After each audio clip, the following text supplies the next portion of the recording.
Hi, this is Mark Hughes with Forbes. I'm at Comikaze, and I'm sitting here with Rob Liefeld. We're going to talk about Deadpool. We're going to talk about comics. We're going to talk about the X-Men on film and TV, and we're going to talk about a little more. So, Rob, great to sit here with you. Great to see you, Mark. Great seeing you again. So, to kick things off, Deadpool is so enormously popular. Yeah. What is it that makes this character so popular with people? And he's just captured the zeitgeist. He's here everywhere at the convention in costumes of Deadpool, Right. every iteration. I wish I had 100% certain answer for you. The truth is, having gone all over the country and for 25 years enjoying walking alongside Deadpool, and I hear from people, I like this kind of Deadpool. I like that kind of Deadpool. I like this Deadpool. I mean, look, you've got bobblehead Deadpool. You've got hardened statue Deadpool holding the guy's head. I mean, everything in between. You've got Deadpool on a unicorn on a rainbow.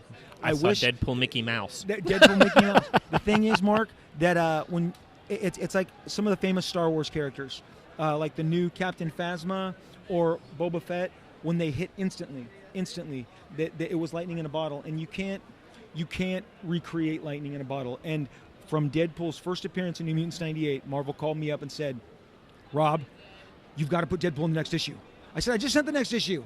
Okay, then the issue after that. The mail on this character is the biggest that we've had in 20 years. And so, he just shot out of the gate with people just digging him, his attitude, his visuals, and Marvel has wisely never abandoned him. Sometimes they've done some weird stuff with him, and the fans have let them know, we like it this way, and they're quick to adjust, so that's good. Passion. Ryan Reynolds has been so passionate about this project for years. Yes. How did you communicate with him a lot over the years? Ryan, let me tell you something. Ryan, as well as everybody on the team, have always been so great to me. I did an interview the other day, and I wanted to. It hit me, and I immediately afterwards contacted Tim Miller because I wanted him to know. I'm like, you treated me better. You treated me in a way that every comic book creator should be treated.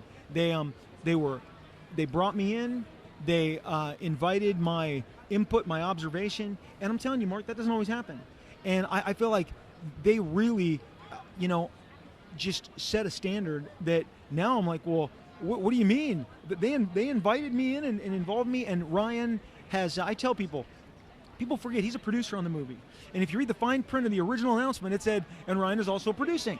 And Ryan never gave up, and he's carried this through some slim belief in. There were different regimes at Fox that weren't all in, and thank God that we got to the right group of executives who believed in Ryan, and I think it's going to pay off. I mean, I tell people you're going to start talking about a new Tim Miller. I mean, a new Miller in comics too. There's Frank Miller, but then people are going to be like, Tim Miller.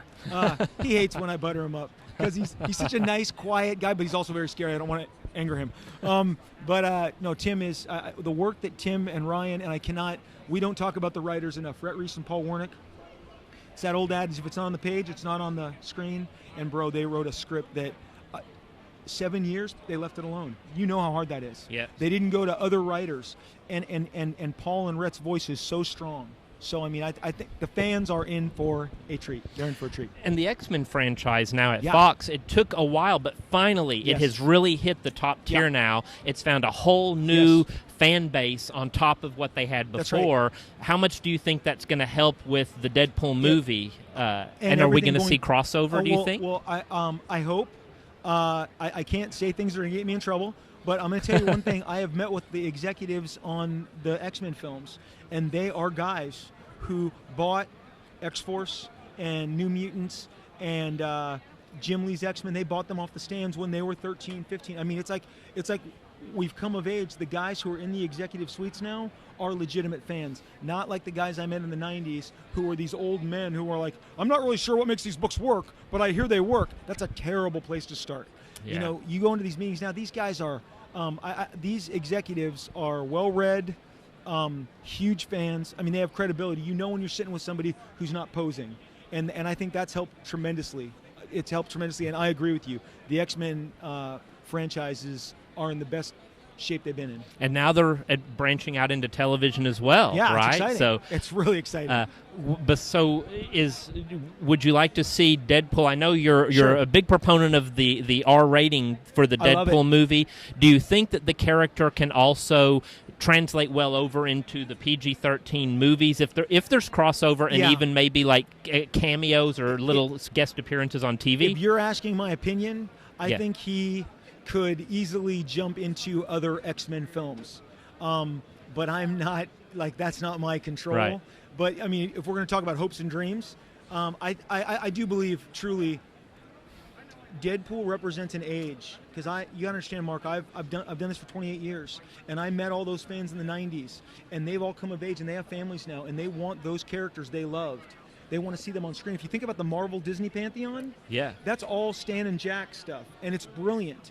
But the guys, the 90s era, the stuff that myself and Jim Lee did, has not really been properly adapted, and you see the fans want it. And I think part of the Deadpool is they're excited. Like, this is the first 90s property in maybe 20 years to get a huge launch, and what that represents is a door that swings the door open to X-Force, to that entire era.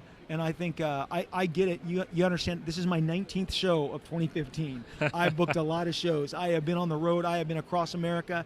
These fans are passionate. They are passionate about this. And it's a perfect timing because with Hugh Jackman leaving as Wolverine in the movies, Deadpool is positioned to step right in and become a character who, within the X-Men cinematic universe, brings that extra oomph to the screen. Oh, I mean, I think I believe, honestly, and I know people are like, "You're a homer, Rob. You're a homer."